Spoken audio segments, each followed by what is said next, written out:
नमस्कार दर्शकों, मैं स्मार्टी स्वागत है आपका नेशन इंडिया न्यूज चैनल पर। आइए आपको सूचित करवाते हैं देश और दुनिया की खबरों से। भारत के झंडे वाले जहाज पर हमला। भारतीय तट के करीब शनिवार को एक जहाज पर ड्रोन से हमला किया गया।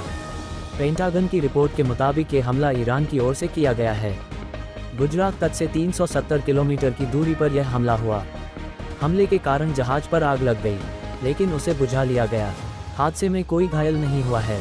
घटना के दौरान मदद के लिए भारतीय नौसेना और कोस्ट गार्ड पहुंचे। ईरान ने अभी तक इस पर कोई बयान नहीं दिया है। पेंटागन के मुताबिक ईरान का ये 2021 से 7वां हमला है। औरैया जिले के बिधुना थाना क्षेत्र के जरियापुर गांव का रहने वाला अजय कुमार एक लड़की को अगवा करने के मामले में जेल में बंद था। उसे औरैया पुलिस ने 27 अक्टूबर 2023 को अरेस्ट कर इटावा जिला जेल में भेजा था। बताया जाता है कि अजय कुमार जेल में बनी बगिया में काम करता था। शनिवार को भी वह अन्य बंदियों के साथ वहीं काम कर रहा था। शाम को उसे एक बंदी रक्षक ने बगिया में ताला लगाने के लिए चाबी थी। अजय ने मौके का फायदा उठाकर एक ताला बंद नहीं किया और बाद में फरार हो गया। शाम को जब बंदियों की गिनती हुई तो वह गैरहाजिर मिला। इसके बाद उसकी खोज की गई, तब पूरा मामला खुला। इस मामले में जेल प्रशासन ने 5 बंदी रक्षकों को सस्पेंड कर दिया है। मुंबई के छत्रपति शिवाजी महाराज इंटरनेशनल एयरपोर्ट पर राजस्व खुफिया निदेशालय DRI ने एक व्यक्ति के पास से 11 सांप बरामद किए। एक अधिकारी ने बताया कि व्यक्ति को गिरफ्तार कर लिया गया है। DRI की मुंबई जोनल यूनिट के अधिकारियों ने 21 दिसंबर को बैंकॉक से मुंबई आए एक शख्स को छत्रपति शिवाजी महाराज अंतर्राष्ट्रीय हवाई अड्डे पर रोका। जब जांच की तो अधिकारी दंग रह गए। DRI के अधिकारियों ने जब उस यात्री के चेक इन सामान की जांच की तो पता चला कि बिस्कुट के एक पैकेट के अंदर सांप छिपाए गए हैं, जो कि कुल 11 थे। DRI टीम ने बताया कि सामान की जांच के दौरान अधिकारियों को बिस्कुट और केक के पैकेट के भीतर छिपाए गए 11 सांप मिले। इनमें से 9 बॉल पायथन रेगियस और 2 कॉर्न स्नैक पैंथेरोफिस गुटाट्स थे। इन्हें सीमा शुल्क अधिनियम 1962 के तहत जब्त कर लिया गया।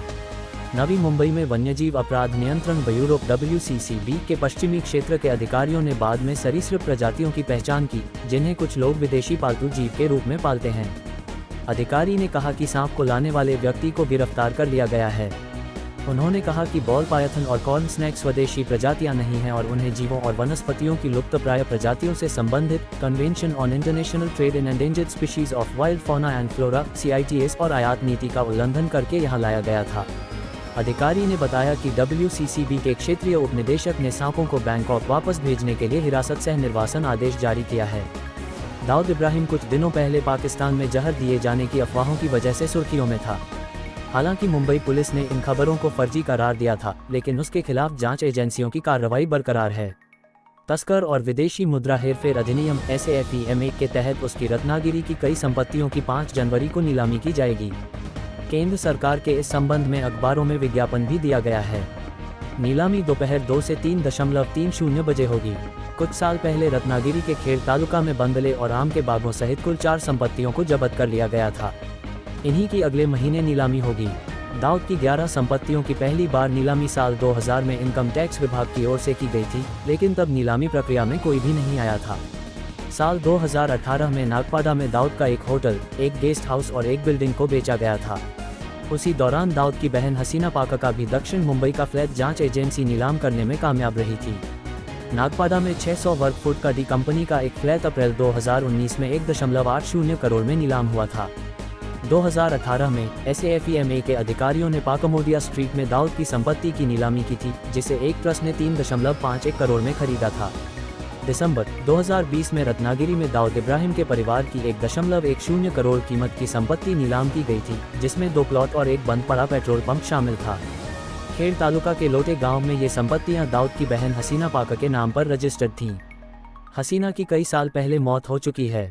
अतीत में दाऊद की जिन संपत्तियों की नीलामी हुई उनमें 4.53 करोड़ रुपये में बेचा गया एक रेस्तरां, 3.53 करोड़ में बेचे गए 6 फ्लैट और 3.52 करोड़ में बेचा गया एक गेस्ट हाउस शामिल है।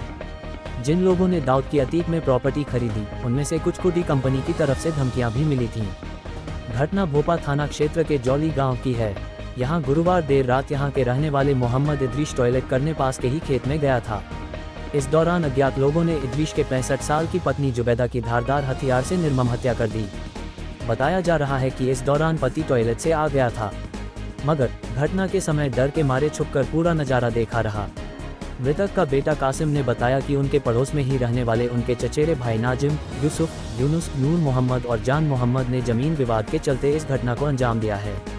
मामले में पीड़ित परिजनों की लिखित तहरीर पर आरोपियों के विरुद्ध धारा 302 में FIR दर्ज कर गिरफ्तारी के लिए पुलिस दबिश दे रही है। दोस्तों, अब आइए जानते हैं खबर हेडलाइंस में। नई दिल्ली, खेल मंत्रालय ने WFI की नई बॉडी को सस्पेंड किया। जम्मू कश्मीर, बारामूला में आतंकी हमले के बाद सुरक्षा बलों ने इलाके को घेरा। जम्मू कश्मीर में आतंकियों ने रिटायर्ड SSP की गोली मारकर हत्या की। शराबबंदी पर गुजरात सरकार का बड़ा फैसला, गांधीनगर की गिफ्ट सिटी में शराब की छूट। पंजाब, राजस्थान समेत देश के कई इलाकों में घना कोहरा, अमृतसर और गंगानगर में जीरो विजिबिलिटी। कोलकाता में आज सामूहिक श्रीमद् भगवद गीता पाठ, PM मोदी ने दी शुभकामनाएं। वीडियो के अंत तक बने रहने के लिए धन्यवाद। आशा करता हूं कि आपको ये जानकारी अच्छी लगी रहेगी। एक निवेदन है कि हमारे YouTube channel nation India news को सब्सक्राइब करना ना भूलें तथा लाइक, शेयर और कमेंट करें। धन्यवाद।